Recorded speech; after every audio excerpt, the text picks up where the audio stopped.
ሰላም የተወደዳችሁ እንዴት ሰነበታችሁ? በዛሬው ቪዲዮአችን ደግሞ የምናየው ነገር ለሳንባ ጤንነት የሚረዱ ምግቦች ዙሪያ 5 ምርጥ አማራጮችን እናያለን። ሳንባችን በየቀኑ የምንተነፍሰውን አየር በማጣራት ኦክስጅንን ወደ መላው ሰውነታችን የሚያሰራጭ ዋና አካል ነው። በአየር ብክለት፣ በኢንፌክሽኖች ወይም በተለያዩ ምክንያቶች ሳንባችን እንዳይጎዳ ለመከላከልና የመተንፈስ አቅማችንን ለመጨመር የምንመገባቸው ምግቦች ከፍተኛ ሚና አላቸው። የመጀመሪያው እንግዲህ ነጭ ሽንኩርት ነው።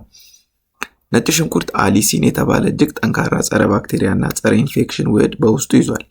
ይህ ውህድ በሳንባ ውስጥ የሚፈጠሩ ኢንፌክሽኖችን ለመዋጋትና የመተንፈሻ አካላትን እብጠት ለመቀነስ ይረዳል። በተጨማሪም ሳንባ ከካንሰር የመከላከል አቅም እንዳለው ጥናቶች ያሳያሉ። ለከፍተኛ ውጤት ነጭ ሽንኩርትን በምግብ ውስጥ በጣም ሳይበስል በጥሬው ቀጥቀጥ በማድረግ ብንጠቀመው ይመረጣል ማለት ነው። ሁለተኛ የተቀመጠው ዝንጅብል ነው። ዝንጅብል ሳንባን ከተለያዩ መርዛማ ነገሮችና ከአየር ብክለት የማጽዳት ወይም ዲቶክሲፋይ ተፈጥሯዊ አቅም አለው። በውስጡ የያዘው ጂንጀሮል የተባለው ንቁ ውህድ የመተንፈሻ ቱቦዎች እንዲዝናኑና አየር በቀላሉ እንዲዘዋወር ያደርጋል። አስም ወይም የመተንፈስ ችግር ላለባቸው ሰዎች ዝንጅብልን በሻይ መልክ አፍልቶ መጠጣት ትልቅ እፎይታን ይሰጣል። ለዛሬ በሶስተኛ የተቀመጠው እርድ ነው።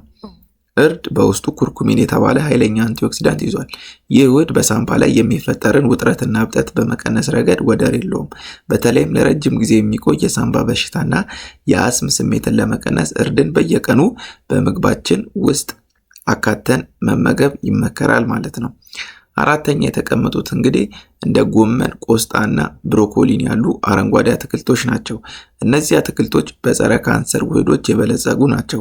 እነዚህ አትክልቶች በሳንባ ውስጥ የሚገኙ መርዛማ ህዋሳትን ጠራርገው በማስወገድ የሳንባን የኦክስጅን መቀበል አቅም ያሳድጋሉ። በተለይም ለአየር ብክለት በብዛት ለሚጋለጡ ሰዎች እነዚህ ምግቦች ማዘውተር አማራጭ የማይገኝላቸው ናቸው ማለት ነው።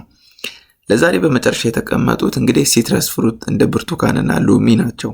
እነዚህ ፍራፍሬዎች ከፍተኛ ቫይታሚን ሲ ክምችት አላቸው። ቫይታሚን ሲ ሳንባችን ኦክስጅንን በብቃት ወደ ደም እንዲያስተላልፍ የሚረዳ ከመሆኑም በላይ የሳንባ ህዋሳት በፍሪ ራዲካል ወይም የሴል አጥፊዎች እንዳይጎዱ ይከላከላል። በተጨማሪም የሰውነትን በሽታ የመከላከል አቅም በማጠናከር የጉንፋንና የሳንባ ምች ወይም ኒሞኒያ አደጋን ይቀንሳል። እነዚህን ምግቦች ለሳንባችን ጤንነት እጅግ ጠቃሚ ቢሆኑም ሙሉ በሙሉ ውጤታማ የሚሆኑት ከሲጋራ ጭስ በመራቅ ንጹህ አየር በመተንፈስና መደበኛ የአካል ብቃት እንቅስቃሴ ሲታገዙ መሆኑን መዘንጋት የለብንም።